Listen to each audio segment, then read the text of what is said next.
All right, we are continuing a journey through the New Testament book of James. And man, this book is a book that was penned to a group of Christians who had been scattered all over the place because of some difficult things that they were going through. And so the author of the book of James, who is the biological half-brother of Jesus himself, is writing this letter to Christians who are everywhere and is telling them this: listen, no matter where you happen to be, or whatever happens to be happening to you, you have to continue to prove that your faith in Jesus is genuine, not by the things you say necessarily, but by the way you live.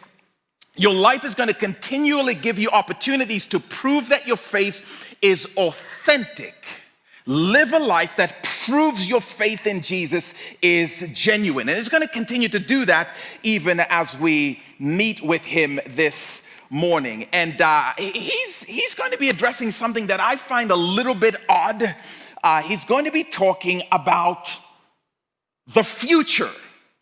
And essentially, James is going to say to the follower of Jesus Christ that the way you think about the future reveals something about how authentic your faith in the person of Jesus Christ is. I don't know if you knew that, but the way you think about and treat the future says something about the authenticity of your faith, which is really helpful for me to know, because if you're anything like me, then you spend a little bit of time thinking about the future, and apparently you have a lot of opportunities to learn something about how authentic your faith is. So if you have a copy of the Bible, meet me in James chapter 4. We're going to start reading at verse number 13. If you don't have a Bible, the verses are going to appear on the screen behind me. If you're at home, you're going to see the verses appear at the bottom of your screen as well. But James chapter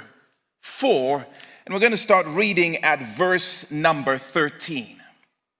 James 4, verse 13. Here's what he says. Now listen, you who say, today or tomorrow we will go to this or that city, spend a year there, carry on business, and make some money. Wow, okay, that's great. All right, so James opens up this section of scripture, and he seems to be speaking to the planners among us. He seems to be speaking to those of us who, tend to be calendar driven, those of us to do listers, those of us vision boarders, those of us 5-year mappers. He seems to be speaking to the planners among us. Now, I would ask the planners among us to give me an amen, but that would be a little too spontaneous.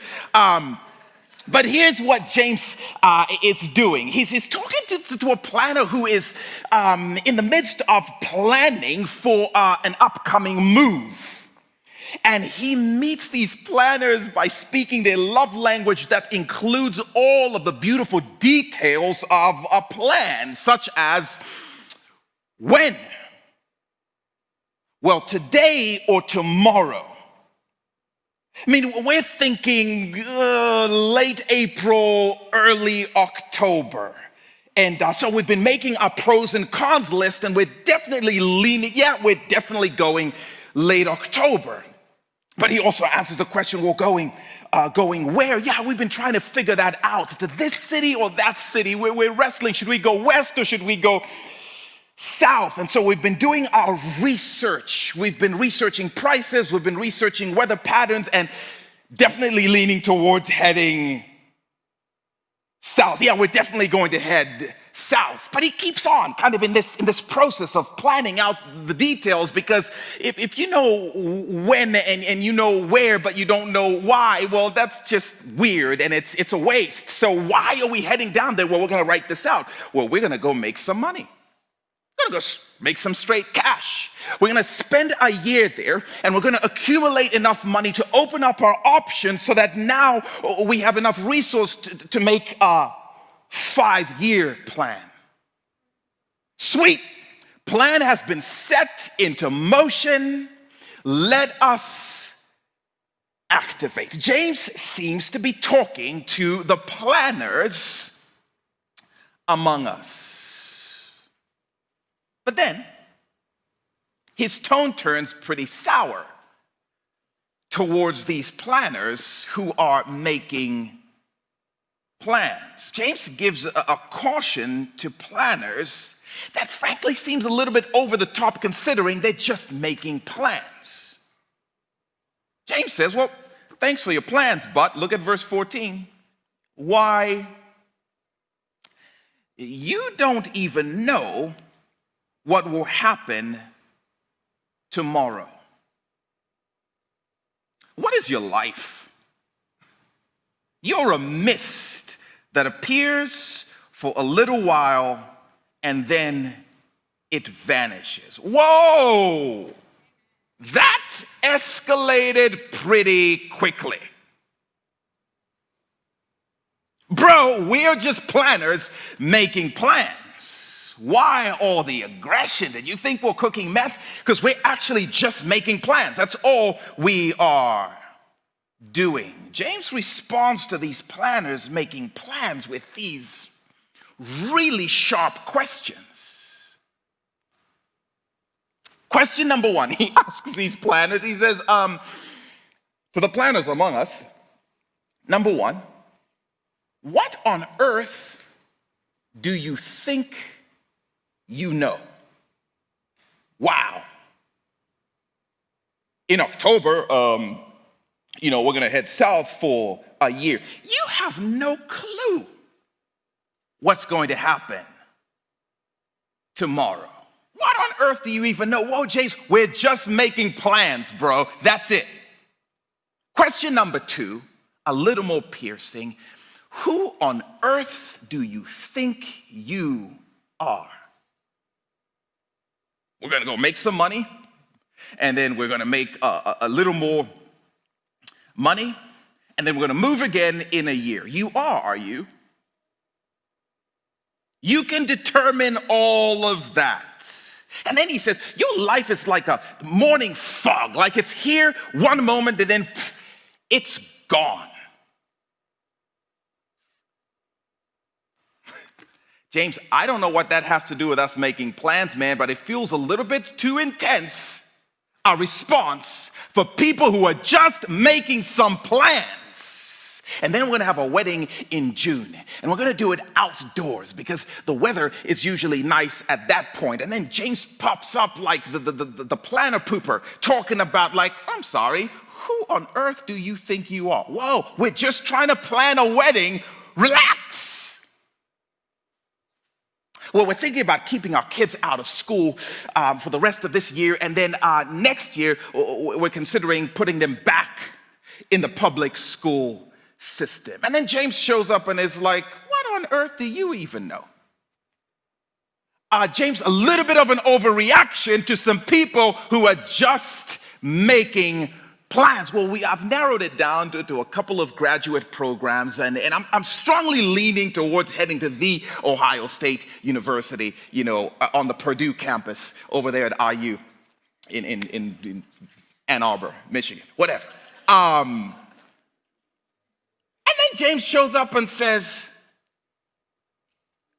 what do you even think you know? I'm just saying, James's response seems a little bit aggressive for people who are just making plans. James, what are you trying to tell us? Are you saying Christians should not plan?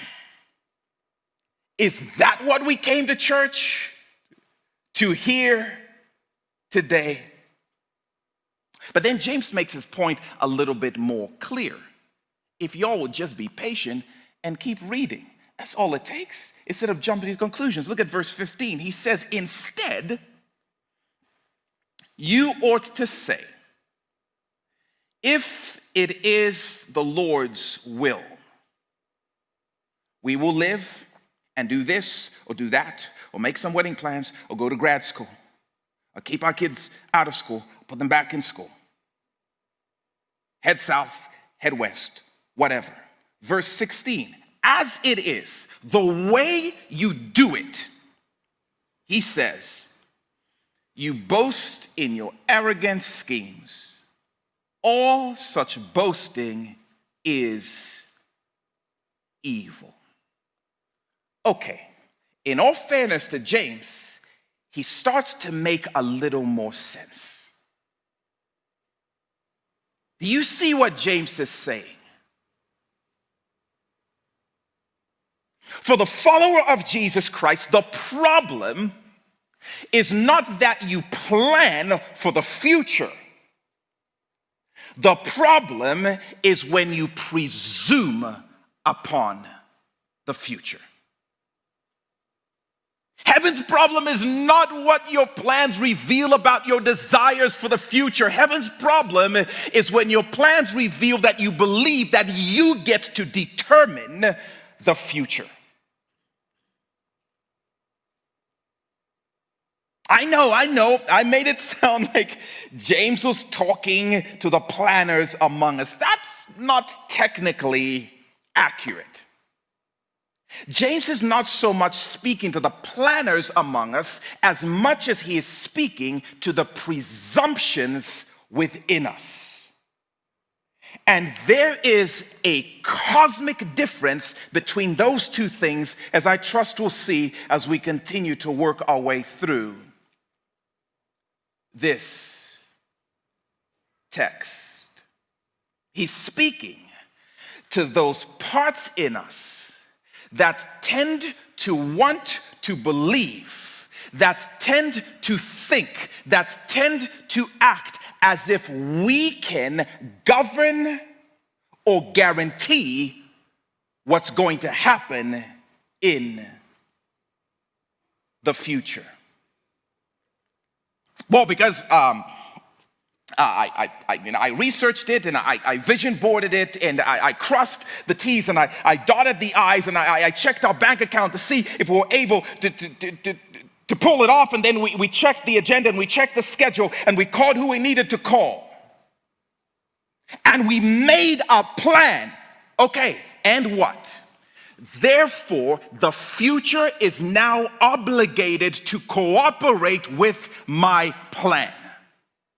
James would say, whoa. We made a plan. So of course tomorrow we're going to do this. And of course tomorrow we're going to go there. And of course we're going to make this move. And then of course we're going to be able to pay it back in a few years. Why? Because we planned it. Now James's question starts to make sense. I'm sorry, who on earth do you think you are? You're a mist that is here one moment and gone the next. And you really think you are that powerful? The power of the future does not lie in your plans. That's what James is communicating. The problem is not the plans. Man, plans are this beautiful act of stewardship of our resources and our time. The problem for the follower of Jesus is the presumption that my plans are powerful enough to shape or guarantee the future. And James would say, whoa.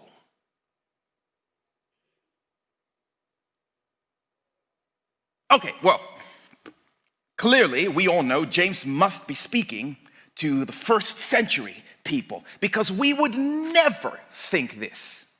And honestly, if you're like me, I actually think that. I think, when would I ever think that my plans govern or guarantee the future? I don't think that. And if you're like me, you probably would say the same thing. Like, he must be talking about other people, because I don't think that way. That may be true.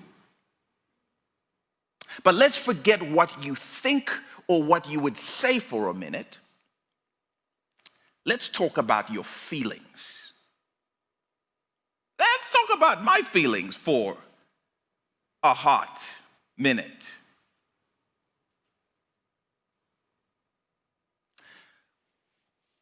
How about when the anger and frustration starts to bubble to the surface when our plans are interrupted or interfered with? Because none of us would say okay, forget that. How do you respond emotionally when your plans are interrupted or interfered with? That's the question.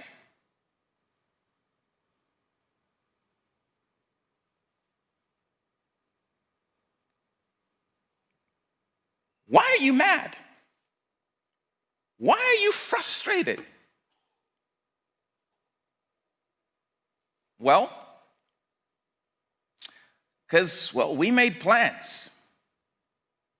And we believed the future is now obligated to cooperate fully with the plans we made. And when it doesn't, we get mad. Why? Because that's not supposed to happen to my plans. Really? Who on earth do you think you are? When we make plans,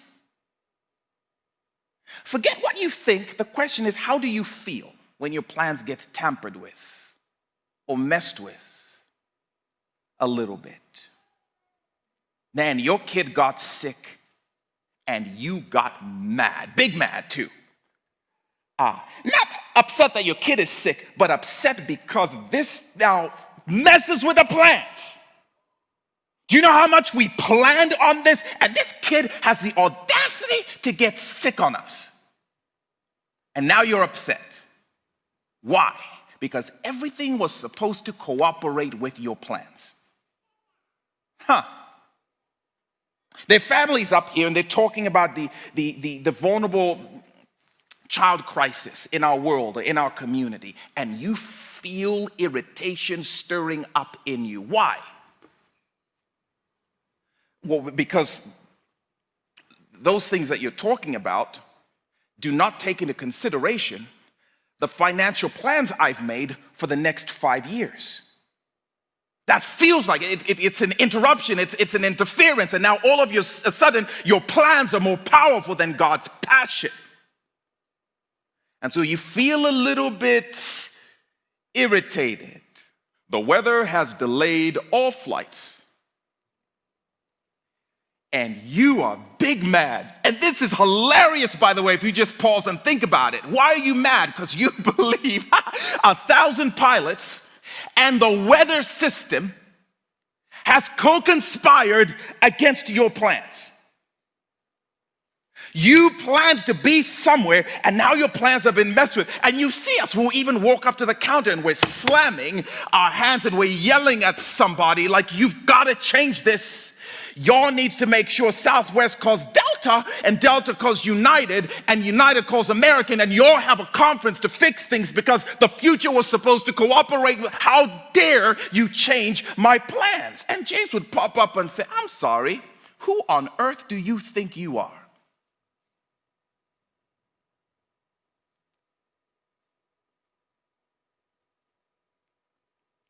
James would ask that question to us. When we start to find I am angry, raging, frustrated because something interrupted what I believed should be uninterruptible. Wait, so your plan was supposed to guarantee the future? Yes, it was. Now, I wouldn't say that out loud, but yes, it was. And James would say that thinking, believing that about the power of your plans is arrogant. Matter of fact, he calls it evil arrogance. And I'm just saying, forget what you say. How do you feel when what your plan course looks like? When somebody jumps in the middle of it, something changes it, what is your response to that? The follower of Jesus must never believe or behave as though our plans can govern or guarantee the future. That is arrogant. And you can understand why James would say this is a big deal. This is arrogance. This reveals something about your faith. Because when you start to do that, you are either suggesting that you are omniscient, which means you know all things. And James would say, what on earth do you know? Or it suggests you are omnipotent. You control the future. In which case, James would say, who do you think you are? You're just a mist. And the concern for James is there is already somebody who occupies that role. There is an answer to the question, who do you think you are? Well, I think I'm God. Because there's only one person whose plans ought to be met with a full cooperation of the future, and it's not you. Well, I think it should be. That says something about your faith. It says something about what you really believe. James says, no, instead, here's how the follower of Jesus Christ ought to live. There is a posture that every genuine Christian ought to take when it comes to the future, and it is the posture of submission. It's a posture that says, there is only one who knows the future, and there's only one who holds the future in his hands. The future is in God's hands, and what happens, God, it's up to you. Submission. It's ultimately up to you. The power of the future is not in my plans. It's in God's hands. Now, I will make my plans, and I'll trust that they'll be legit plans. But when I'm done, I will take my plans and I will lay them down at the feet of the one who makes the calls about the future. Submission. It is ultimately up to you. Verse 15. Instead, you ought to say, if it is God's will, then the plan will work. We'll go here, we'll do there, we'll make some money if it is God's will. And by the way, this is more than just a phrase, if it's God's will. I grew up in a home where, oh man, this got so irritating to me because it became this thing that we had to say. You had to say God willing after everything. Lord willing after everything. You know, I'm going to the party, Lord willing. Lord willing. I'm going to bed now, Lord willing. Lord willing.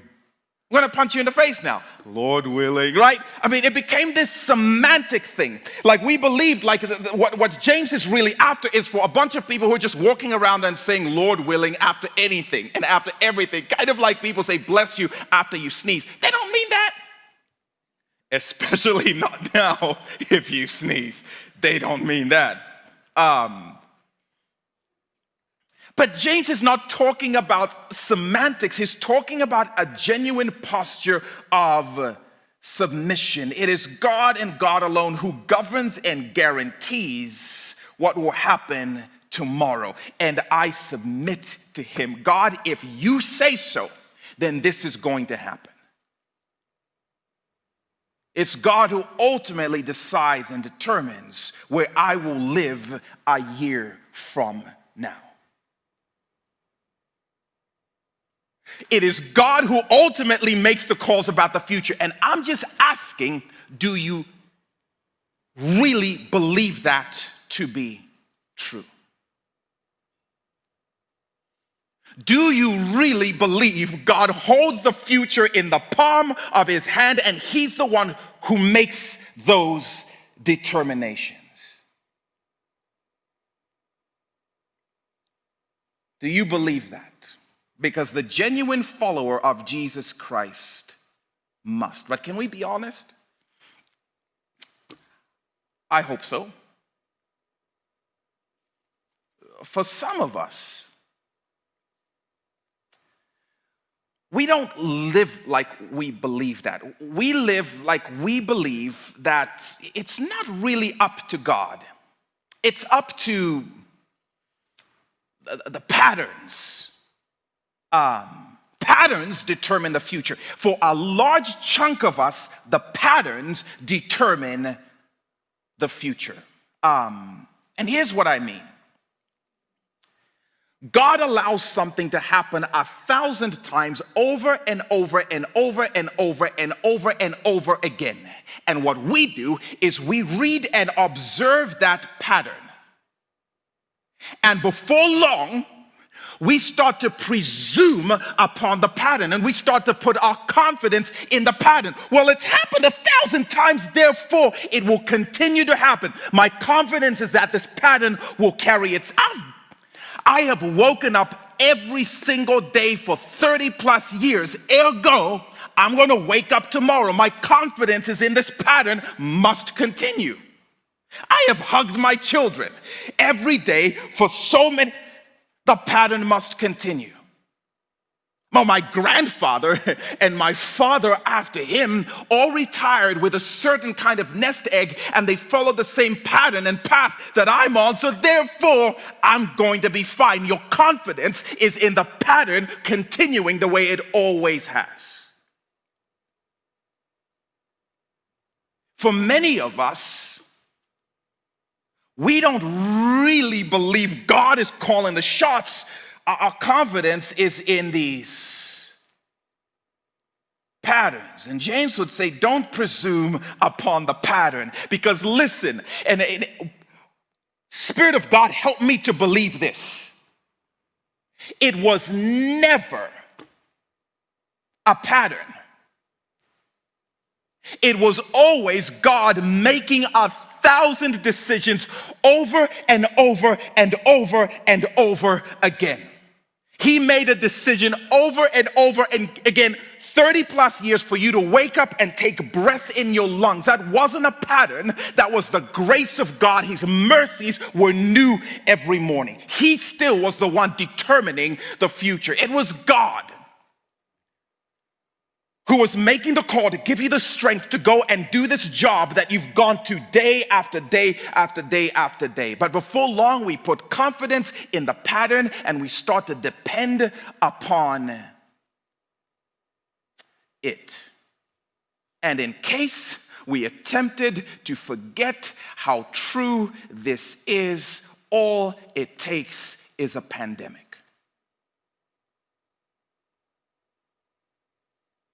Woo! That thing showed up and it broke the pattern and told us the future owes you nothing. What you had yesterday, and this was the act of a gracious God making decisions in your favor over and over and over again. But man, a pandemic shows up. And many of us realize for the first time,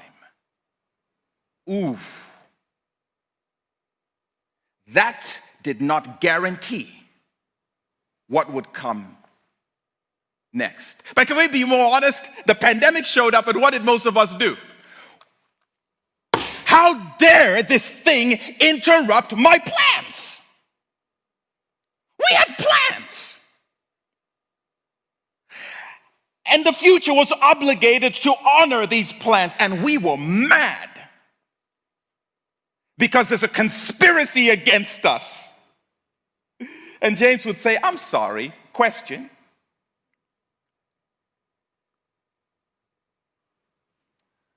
I think this season has been so sobering for so many of us because it's proven to us it's never about a pattern.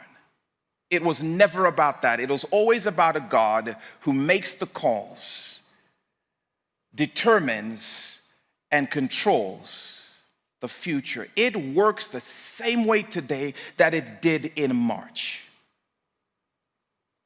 God determines. the future. I'm just asking, do you really believe that? Because it will show up in the way we live in moments. Like if I put my confidence in a pattern, I will be wrecked by a pandemic. But if God truly controls, oh, well, look what we woke up to today. God obviously hasn't lost his power over the future. Do you believe that? For some of us, it's not in the pattern. We believe and we put our, confidence in our portfolios. Our portfolios determine the future. And so, man, I continually check with my financial advisor to make sure that everything is just right. Because if I can know that everything is just right, then I know I'm going to be okay tomorrow. And all it takes is for the economy to say, and we are reminded, whoa, it never was the portfolio. The fact that the Lord allowed it to work a certain way, and we started to put confidence in that thing. And James would say, no, Christians ought to live truly submitted and believing God is the one who makes determinations about the future. And I'm telling you, as we start to return to this place, because at the end of this all, I believe heaven is inviting the church to return to this place where we live with this posture of submission. We will find there is immense joy and immense freedom, because for some of us, we put the power of the future in our hands as parents. And so I made some bad moves as a parent.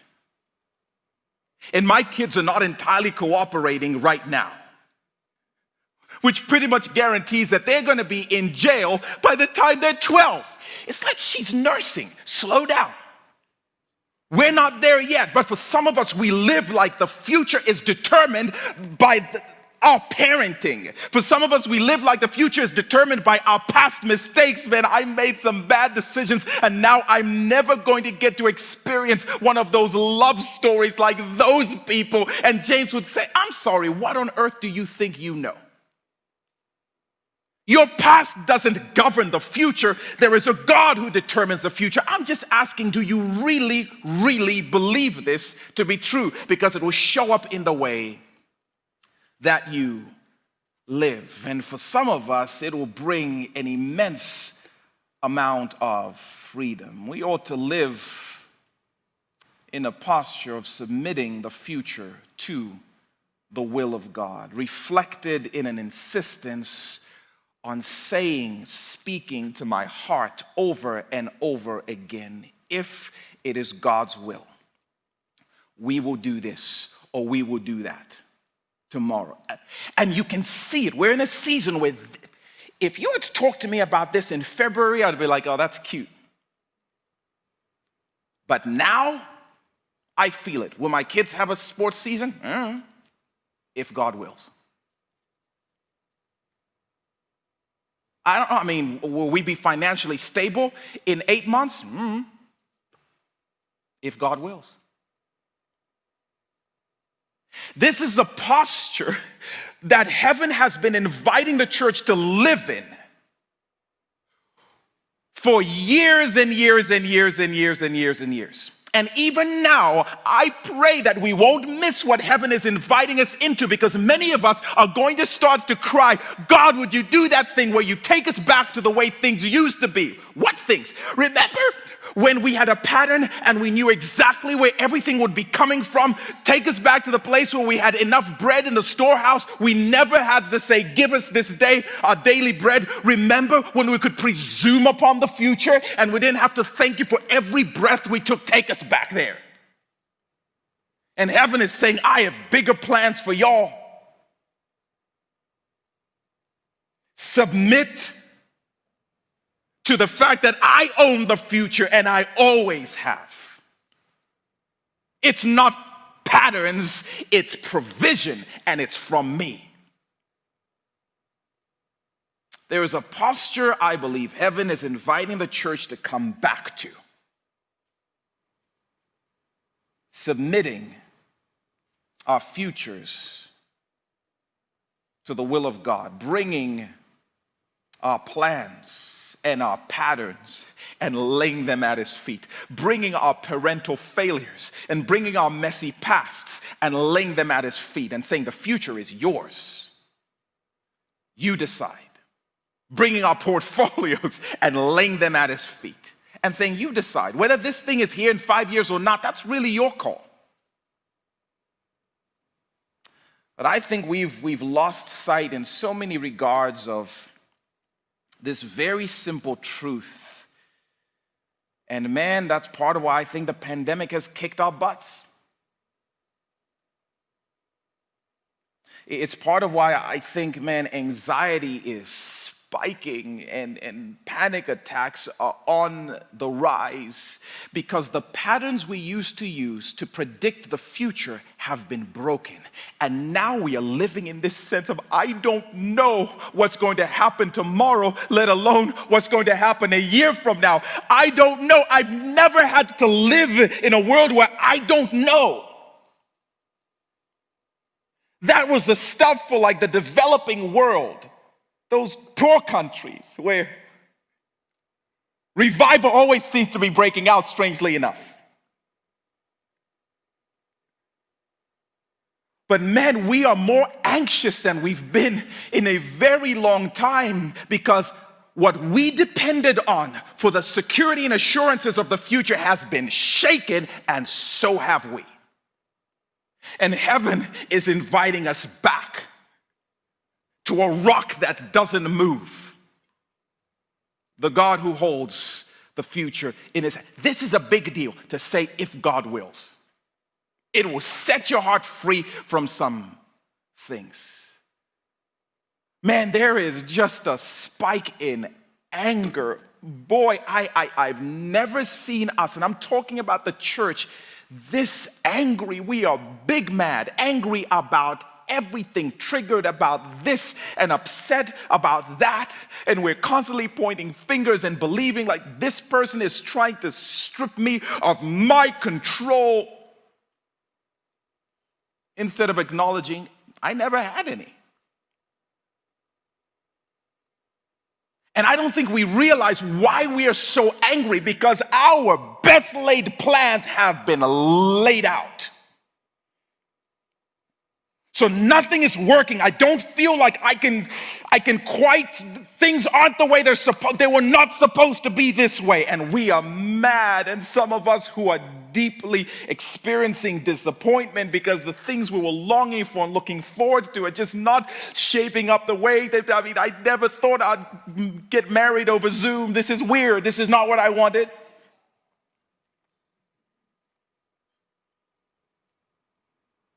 And James would say, come on, heaven is inviting the church back to reclaim our freedom and reclaim our joy. And the reclaiming of freedom and joy is not going to come from returning to the way things were. It's going to come from submitting to the God who controls and owns the future and is completely immune, has all the antibodies for every pandemic. He's fine.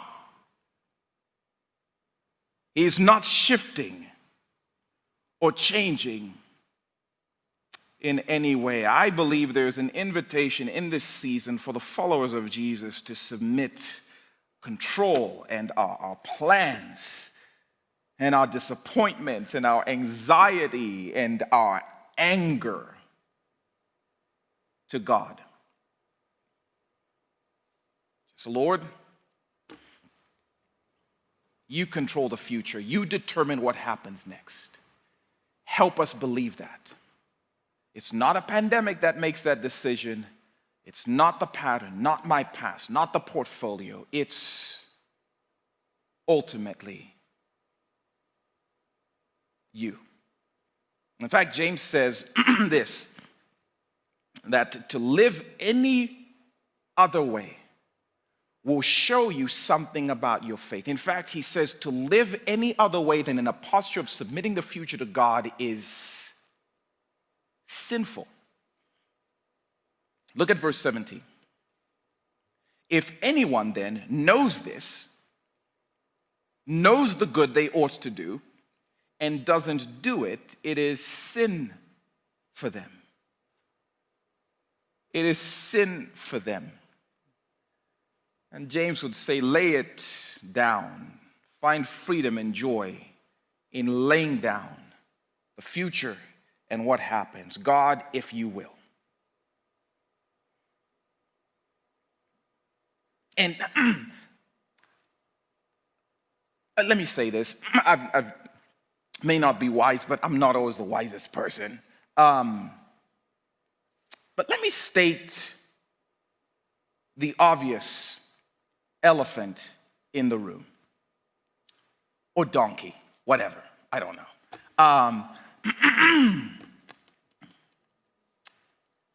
I cannot help but believe heaven is telling the church. Let me rephrase.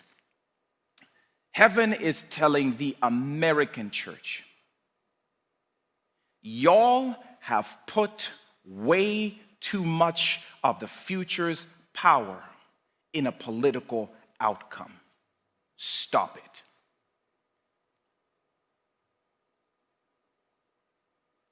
Wow. So let me ask again. Do we really believe the future is in God's hands? Do we? Because right now, we have one of the most obvious opportunities to live this out. Do we really believe this? I believe heaven is saying, bring it back to God. Do you really believe that He's the one who governs and guarantees the future? I have never seen this much restlessness in the church over a political outcome. I can imagine James popping up and saying, I'm sorry, who on earth do you think they are? What on earth do you think they know? Because you certainly are acting like they hold the whole world in their hands. And it can't be both. It cannot be both. Either God is the God of the future or Washington, D.C. is. Do we really believe that? I believe heaven would say, submit the outcome to the one who determines the future. Man, I'll even hear Christians pleading with God. God, please God, if you get everything else wrong, God, please get this one right. For real? Do you know how arrogant that is to pray that? So wait a minute. So if your candidate doesn't win, I got things wrong? If your candidate doesn't win, I've lost my grip on the future? Yes, God. How? Because if that candidate wins, God, let us tell you what the future holds. Oh, you know what the future holds now. Go counsel me. Well, there'll be pandemonium, and there'll be racial tension, and there'll be division, and there'll be, church liberties will be gone, or minorities will be attacked, or the police will be. We know this is going. You know, do you? Yes, tomorrow this will happen, and that will happen, and this will happen. And James would pop up and say, who do you think you are? You know the future now. Well, based on the patterns, because the patterns are what guarantee the future. We are living our lives right now as a church in America like, well, if it's Dawn's will, well, if it's Joe's will, really? And heaven is inviting us back. God is like, I'm still playing. So by all means, cast your vote and then submit the outcome. And watch me decide what I decide, and I will provide for you just like I provided for you 2 years ago. I will protect you just like I protected you 4 years ago. I'm the one who does that. Give me my glory back. Submit the future to me. Submit the future to me. There is an invitation to return to a place of joy, to return to a place of freedom. And freedom is not found in a political party. Freedom is found in the God of the universe who sent his son to die for us, loves us so much, he is for us, and he holds the future in his hands. And he doesn't just hold the future in his hands, he holds our best in his hands. I'm going to believe the candidate's promises over the promises of the God who actually, I'm getting carried away. That feels like I'm getting dragged out a little bit, but I pray that heaven would bring us back to this place of submission and surrender, and that even in the midst of all the chaos, the church would rise up with joy. And then in the midst of all of the tension and the uncertainty, we'll be the ones who are like, God's got this, I'm going to bed, Lord willing. So Father, I pray that you would do something amazing in us, that you would call us back to a place of submission to you. And I pray for those who may be feeling like the past has the power to govern the future, or they may be feeling like the patterns govern the future, or political outcomes govern the future. Lord, bring all of those things to the surface in our hearts so that we can repent and we can return and we can declare our God holds the future. If it is your will, what man can change that? Who can stop that? Not even we can. And Lord, we thank you for Jesus Christ who lived this way, who would continually surrender and submit himself to you while he walked on earth. So if we're going to follow him, help us to follow him, even in his submission, who did not consider equality with you something to be used to his own advantage, but he submitted. Help us to be willing to do the same. You are so good, and we just completely declare you've got this, and so we trust you. In Jesus' name, amen.